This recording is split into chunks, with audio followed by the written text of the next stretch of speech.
Hi all and welcome back to my channel. आज की video में मैं एक पोइट्री के बारे में बात करने वाली हूँ जो मैंने रिसेंटली पढ़ी अभी कुछ दिनों पहले and I found it really beautiful and I thought that I will share it with you guys and talk with you about it. So here I am making a video about it. Let's go into the video and become a bit thoughtful. So hi all, आज की poetry का नाम है the laughing heart. It was written by Charles Bukowski in 1993।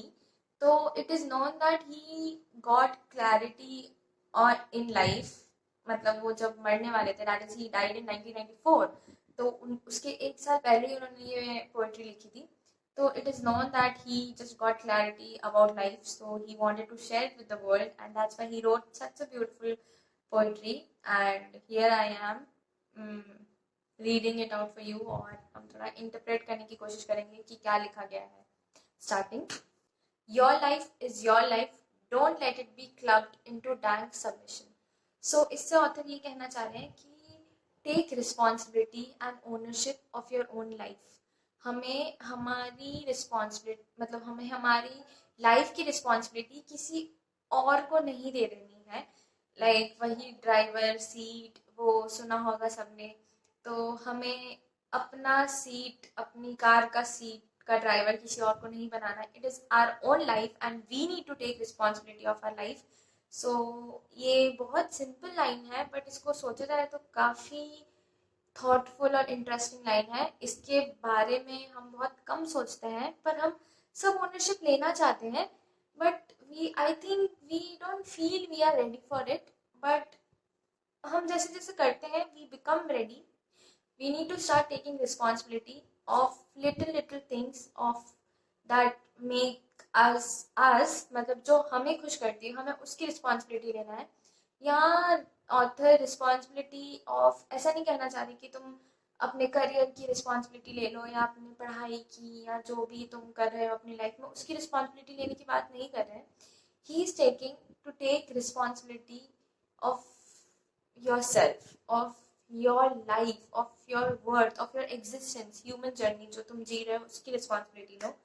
तो I found it nice. And आगे की line है, be on the watch, there are ways out. कभी कभार हमें लगता है कि there is no way out, but कभी ऐसा नहीं होता है। वो कहावत है ना अपनी हिंदी में कि एक दरवाजा बंद होता है तो 100 दरवाजे खुल जाते हैं। तो आई थिंक सो वो सच्ची कहा है किसी ने कि when we feel that we are stuck और when we feel that there is no way out now, तो trust me, you need to find, you need to look for different ways, क्योंकि कोई ना कोई तो वे होगा ही होगा। ऐसा होगा ही नहीं कि you won't find any way. So B on the watch, be alert, ऐसा कहना चाह रहे हैं ऑथर। और जो कि ही हिमसेल्फ वॉज वेरी, बहुत पीड़ित, मतलब उन्होंने बहुत अपने लाइफ में मिजरी और प्रॉब्लम्स देखी है। तो he is just telling, try to tell us that be on the watch, there will be a way out to come out of your problem. There is a light somewhere. It may not be much light, but enough to beat the darkness. Be on the watch. So इससे author हमें ये बहुत simple और subtle सी बात कह दिए हैं। इन्होंने बोला है कि कहीं ना कहीं लाइट होगी। इतनी ज़्यादा नहीं कि तुम्हें ऐसा अचानक खुशियाँ मिल जाएगी, you will be very happy in your life and you will live your best life, जैसे कि लोग इंस्टाग्राम पे कैप्शन डालते हैं living our best lifes and all in all. वो नहीं होगा, but it will be a hope. थोड़ा सा छोटा सा होप तुम्हें कहीं ना किसी वे में मिलेगा and you have to look for it. इसलिए उन्होंने लास्ट में ये लिखा है, बी ऑन द वॉच। ऐसे कोई आके नहीं देगा, मतलब इट्स नॉट कि हमें किसी और के थ्रू हमारी वो रोशनी या हमें हमारी वो हैप्पीनेस, खुशी मिलेगी। It will be only dependent on us and we are the one that, मतलब हमें ढूंढना है। We need to look for it, we are the one and we need to find that happiness, that anchor that will give us satisfaction, joy and peace.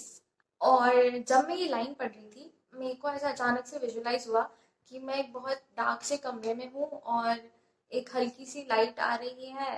और मुझे वो light की importance तब पता पड़ी, वो एक रे ऑफ लाइट की इम्पोर्टेंस मुझे तब पता पड़ी जब मैं अंधेरे से घिरी हुई थी। तो that that is very important lesson I learned through these lines कि हमें जब हम रोशनी में रहते हैं हमें रियलाइज नहीं होता कि वो एक रे कितनी होप ला सकती है, कितनी वो एक रे कितना सोर्स ऑफ हैप्पीनेस एंकर हो सकता है वो एक ray. But when we are in darkness we understand the importance of that one ray of light. We understand that that is our hope, that is our happiness, that is our joy, and we need to find it, we need to go there and we need to take it and try to keep doing better. तो वो आगे की lines में author ऐसे ही कुछ बोलेंगे. तो आगे की लाइन्स है the god will offer you chances, know them take them. तो नो देम टेक देम से ये कहना चाह रहे हैं कि गॉड तुम्हें चांसेस दे देंगे, there will be opportunities, but it is you who need to be alert and it is you who need to grab opportunities. ऐसे हमने बहुत बार ऐसे अपने आप को कभी वो करना, ऑब्जर्व करना कि हम बहुत आसानी से ऐसे बोल देते हैं कि भगवान जी कुछ कर ही नहीं रहे हमारी लाइफ में, क्या हो रहा है, ऐसा ये वो. But he gave you a different opportunity. You are not alert, that's your responsibility, not his. उन्होंने चांस दिया, you need to look for that chance, you need to be alert and you need to take them and make best out of that opportunities. आगे की lines है you can't beat death but you can beat death in life sometimes. The more often you learn to do it, the more light there will be.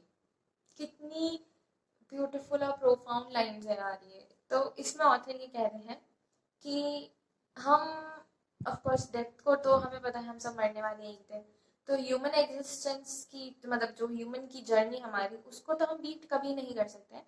But हम ये जो हम regularly में इतने sad होके मायूस होके ऐसे ऐसे रहते हैं, हम उसे थोड़ा बेटर बनाने की कोशिश कर सकते हैं, हम उसे थोड़ा अच्छा करने की कोशिश कर सकते हैं. We can beat the death in life. जो हमारी लाइफ में जो हम मर रहे हैं, कहना तो ऑथर यही चाह रहे हैं मेटाफोरिकली कि मतलब जो हमारी सैडनेस है या जो भी है, हमें वो सब we need to look beyond all those things and we need to find that light.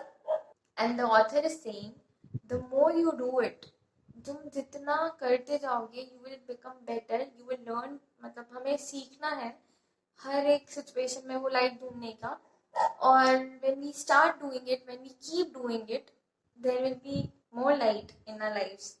और हमें खुश होने के, हैप्पी होने के और बहुत सारे अपॉर्चुनिटीज, मौके मिलेंगे. ऑथर का यही कहना है. और मैं अपने तरफ से एक पर्सपेक्टिव डालना चाहती हूँ कि we need to start enjoying little moments in our life. हमें रियलाइज नहीं होता कि लिटिल मोमेंट्स ही है जो ग्रेजुअली बंडल अप होके हमें बड़ी खुशियाँ देते हैं. क्योंकि मैंने ऑब्जर्व किया है जब भी कोई बड़ा इवेंट आने वाला होता है या कुछ भी होने वाला होता है मेरी लाइफ में, मैं बहुत एक्साइटेड रहती हूँ उसके लिए. मुझे लगता है कि that is my happiness, that is वहाँ से मुझे जॉय मिलेगा, that is my source of happiness. मुझे ऐसा लगता था. तो मैं सोचती थी कि वाओ कुछ होने वाला है, अब तो खुश होना चाहिए, ठीक है. पर वो मोमेंट आके और ऐसे चला जाता था और मुझे रियलाइज भी नहीं होता था कि वो आके चला गया. एंड आफ्टर मतलब पोस्ट दैट मोमेंट मैं सोची थी चला भी गया ना. हम ऐसे बहुत बार सोचते हैं ना कि हम किसी इवेंट के लिए बहुत एक्साइटेड होते हैं, then we feel like it just went. क्योंकि उस टाइम पे वी आर नॉट, मतलब हम प्रेजेंट में रहना सीख ही नहीं रहे हैं कि जब वो मोमेंट एक्चुअली में आता है हम या तो पास्ट में होते हैं या तो फ्यूचर में ही होते हैं. हम प्रेजेंट में रहते ही नहीं है उस टाइम भी. Even though we know that for this moment we were waiting for so long, still हमारा ब्रेन ऐसा डेवलप हो गया है आजकल कि हम पास्ट और फ्यूचर में ही रहते हैं. हम प्रेजेंट में तो रहेंगे ही नहीं, तो हम अच्छे से उसको भी इंजॉय नहीं कर पाएंगे. तो मैंने ये ऑब्जर्व किया है कि when I started enjoying little things like waking up early या कुछ करना जिससे मुझे खुशी मिलती है या जस्ट गोइंग आउट, कुछ भी करना, तो that is much more important in my life now than any big event. और कुछ भी बड़ा होने से ज़्यादा मुझे वो छोटी छोटी खुशियाँ ज़्यादा खुशी देती है. तो I feel that is the author is trying to tell कि हमें हमारी जो लाइफ है उसमें वो जो डेथफुल मोमेंट्स होते हैं छोटे छोटे छोटे छोटे, उससे हमारी लाइफ बनती है. तो हमें उन्हें थोड़ा इंजॉयबल, हैप्पी, जॉयफुल बनाने की कोशिश करनी चाहिए. तो या दैट्स फ्रॉम माय, मतलब मेरा एड ऑन था इसमें ये, तो it's the way how you want to take it. Next line से आता है कि your life is your life, know it while you have it. बहुत ही इम्पोर्टेंट लाइन कि मतलब जब तक लाइफ है उसका हमें रियलाइजेशन हो जाना चाहिए that it will go so damn fast, हमें रियलाइज भी नहीं होगा कि हम कब इतने बड़े हो गए और हम बड़े होते जा रहे हैं। मतलब just think about how this year went, it just went in boom, हमें पता ही नहीं पड़ा। तो ऑथर यही कहना चाह रहे हैं कि enjoy it, know its worth, जब तक वो है तब तक उसकी वर्थ रियलाइज कर लो and start living your life, start taking responsibility of your life again. और नेक्स्ट लाइन आगे और ऐसा कह रहे हैं, you are marvellous, the gods wait to delight in you. मतलब इवन भगवान, मतलब जिसे हम एड्रेस करते हैं, जो जिसको भी हम एड्रेस करते हैं, he is also waiting in you. मतलब वो तुम्हारे अंदर वेट कर रहा है, when you will become happy he will also find happiness in your happiness। मतलब it's so, it's like you are very great, you need to find your own joy, happiness, and he will also find happiness and joy in that thing। so ये पूरी poetry थी and I feel this was such a nice and beautiful poetry.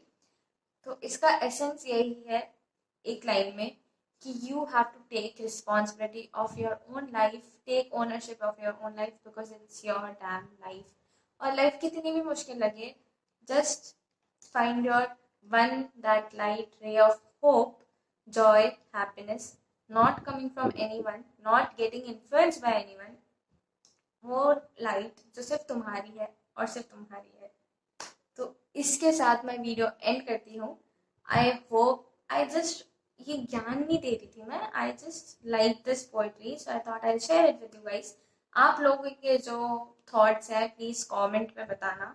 And मैंने इसका English में और हिंदी में दोनों में ट्रांसलेशन, मतलब मैंने डाल दिया डिस्क्रिप्शन बॉक्स में, so you can check it out and you can read it again and try to find your own meaning, अपने words में उसे लिखने की कोशिश करना and see where it gets you।